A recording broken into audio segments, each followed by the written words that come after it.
Welcome back to my YouTube channel. So in the last lecture, I explained you that how to get the delta modulated signal on MultiSim. So that implementation part we have already seen, and we have already got the delta modulated output. Okay. And I explained you that this particular circuit we had implemented on MultiSim with a little bit modification. So now today in this particular video, we have to learn how this delta modulated signal will be demodulated, okay, and how to get back the original message signal that we have applied at this particular point. Fine. So that we have to implement, and then we have to recover back our original message signal. So this circuit we have already seen in the last video, and we have implemented it, okay, on MultiSim, and we have already got the delta modulated output. Okay, so those who are watching this video directly, they can also watch that particular video in which I have done the delta modulation. Okay, so that link I have shared in the description box, so please go through that particular video, okay, before watching this one, so that you will be having a clear idea that what we are actually doing. So once if you remember the previous lecture, I explained you that at this particular output of the integrator, okay, we are going to get the ramp approximated signal. Fine. So this is our output of this integrator, and this ramp approximated signal was actually compared with the actual message signal. Fine. And here we have got the delta modulated signal, okay, so which was nothing but the stream of bits. It may be ones or it may be zeros, okay, so depending on the error value that we have generated at the output of this particular comparator. So this way we got our delta modulated signal at this particular point.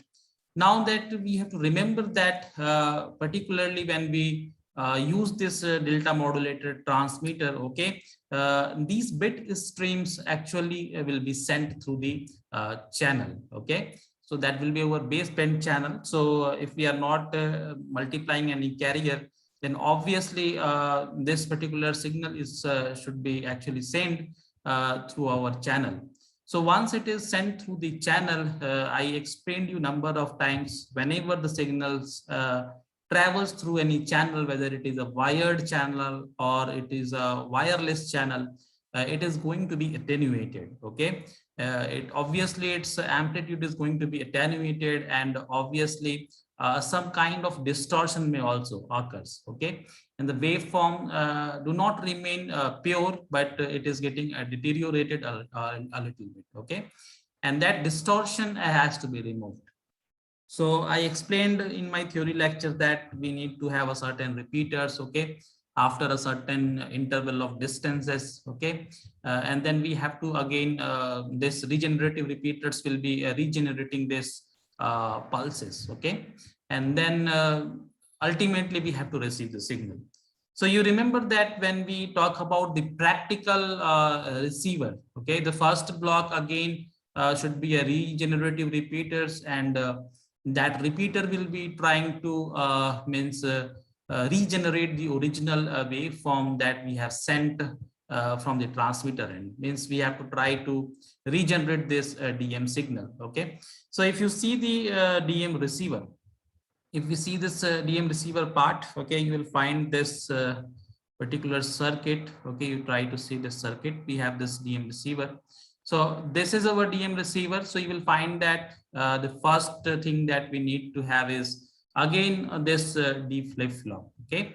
The received signal level will be a little bit up or down, okay, based on the presence of noise, okay, or any channel interferences. And based on that, this signal has to be applied to the D flip-flop, and again a clock will be applied.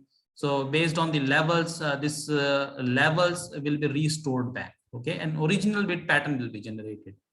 And you remember that while performing the demodulation, okay, once we restored back the original bit pattern, the same feedback circuit that we have used for generating the delta modulation signal, okay, the same feedback path has to be realized. Okay, so you can see that this circuitry actually nothing but our same feedback path, okay, that we have already used in the delta modulator case, okay, DM case.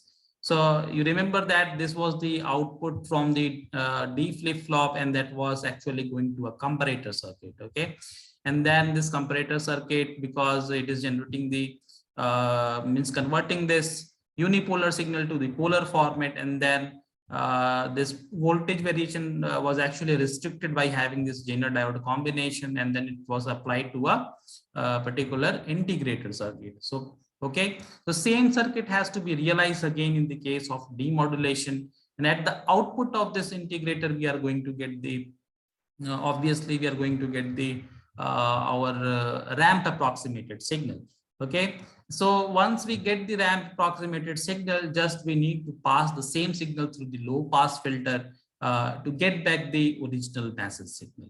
So the meaning is that whatever feedback path that we have actually implemented in the case of delta modulation transmitter, okay, the same feedback path we need to realize. Okay, so just go back again. We are just going back to the MultiSim where we have done this implementation. Okay, so you can see this part. Okay, this part we have already implemented in the previous lecture, okay, of delta modulation.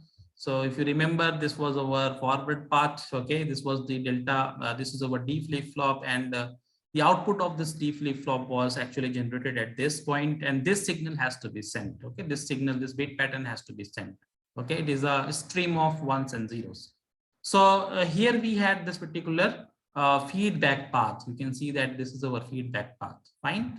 So this was our feedback path, and then we got this integrated output at this particular integrator point. Okay, at this particular point we got the ramp approximated signal, and this signal was actually compared with the message signal. Okay, so now because the space is less in this particular MultiSim, okay, so what I'm doing is I'm not implementing the same circuit again, because we have already implemented it. Okay, and actually we are not transmitting it, so the signal is not going to be deteriorated. Okay, so assuming that the cis part is actually denotes the receiver part, okay, because the same circuit has to be realized. So there is no use if I realize the same thing and again I will reconnect it. So just I'm simplifying it just for to showing this demodulation, because we have to again get back the original message signal from the ramp approximated signal. So what I'm doing is I'm just taking the same circuit again. Okay, I'm not implementing it. Okay, it is because already implemented. Just what I'm trying to do is I'm just connecting this low pass filters. Okay, I have just connected this two low pass filters. That's it. So you can just compare it. Okay, so this is our circuit. Okay, so this part actually I have directly taken from the feedback path of the transmitter. Okay, that I have already implemented, and then I am just trying to implement this low pass filter. Okay, so the implementation of the low pass filter I have already discussed in another lectures. So those who don't understand how to choose the values of R and C, please go through that particular lecture to understand how to implement the low pass filter of a particular 3 dB cutoff frequency. So this way I have done this. So you can see that I have this low pass filters. So it is two second order Butterworth low pass filter. Okay, first stage, and here we have another stage. So it is all together, it is having a fourth order low pass filter. You remember that it is a cascaded connection of the two second order Butterworth low pass filter. Okay, because I have seen that once we are going for the demodulation, this demodulated signal was not very clear. Okay, the way we should get the sinusoidal message signal, that I was not able to get by just having the one low pass filter. So what we can have is we can connect another low pass filter to get back the original message signal. You remember that even you can connect first order low pass filter at this stage to get back the original message signal. Okay, so let's see this circuit we have already implemented. Okay, and now you can see that in this low pass filter I have connected the integrator output. Here you can see that this point. Okay, this is our integrator output. So either you can connect it from this point or this point. Okay, it doesn't matter. Okay, because only 100K resistance is connected. So it will be giving you the output. Fine. So this way we can make the connection. So let's execute this circuit. Okay. This is our execution. So here you can see that this was the our pulses. Okay. Sampling pulses. Okay. At this sampling time, we have done the sampling of the masses signal. Okay. Of this quantized version signal. Okay. So here you can see that this was the bit pattern. Okay. I explained in the previous lecture that how many bits are actually being sent. For example, here it is how many ones we have sent. It is 1 1. Okay, 2 ones are there because it is in between we are having 2 pulses. Fine. So in between this sampling interval, we have one bit 1, and this is another bit 1 between these two between this particular pulses. Okay, so because only 2 pulses are occurring in this range. Okay, in this particular duration, so we are having 2 ones, and here we are having 1 2 3 4 5 zeros. Okay, so it is 1 1, then 5 zeros, followed by again 1 1, then here it is 2 zeros 0. Okay, then again it is 1 1, then again it is 0 0. So this way this bit pattern is actually being generated, and this signal will be sent. Okay, so now here again you can see this delta modulated signal. Okay, and that we have already seen in my previous video.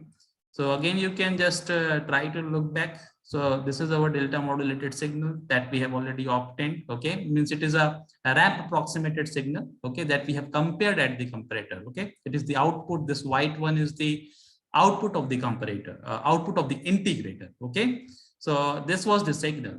So now this white signal is actually we have applied to the low pass filter, and then we will be trying to see that whether it is a demodulating and whether we will be able to get back this particular red sinusoidal massive signal or not. Okay, so let's see. This is our input. Okay, this is our low pass filter, and from this we have connected the ramp approximated signal, and here I have connected the oscilloscope. Okay, so this white signal is actually denotes the output of the first low pass filter, and this red one is the output of the second low pass filter. Okay, so that signal we can see. So here you can see that this is the output of the first second order low pass filter. Okay, it was not that pure, and that's why I have connected another stage. And this way, this red signal that denotes is our original massive signal. So a number of times I explained you that the magnitude of the massive signal doesn't matter. Okay, so you don't bother about we don't get the exact magnitude, because we can design any amplifier of a particular gain to get back or restore back the original strength of the signal. Okay, the only part that is important is the frequency part. So here you can see that if you stop it, you can calculate what is the frequency. Okay, so here you can see that how many actually cycles it takes. It is 1 and 2. Okay, so in between it is having how many divisions it is covering? 1 2 3 and 4. So it is covering total 4 divisions. So here you can see that 500 microseconds multiplied with the 4, so it is around 2000 microseconds. So that will be equals to 2 milliseconds. Okay, so you try to see that the massive signal that we have applied is of frequency of 500 hertz. So its time period will be equals to 2 milliseconds. So this way we are able to get back the original massive signal. So please try to implement the same circuit onto the MultiSim. I hope you must be able to do the demodulation. Whenever you perform the same experiment onto the multi-board breadboard, what you can have is you can reconstruct the this receiver part. Okay, this feedback path. Okay, and you will be able to get back the original massive signal. So just because of the space is less in this particular MultiSim, I have not reconstructed the feedback path because I have already implemented during the transmitter. Okay, the same circuit I have implemented, and the only thing I have done is I have connected the low pass filter. So I hope you must have enjoyed this video. Please try to implement the same circuit onto the MultiSim. If you have any further doubt, let me know with your comments. So thank you for watching. Please stay connected with the channel for more updates. Thank you.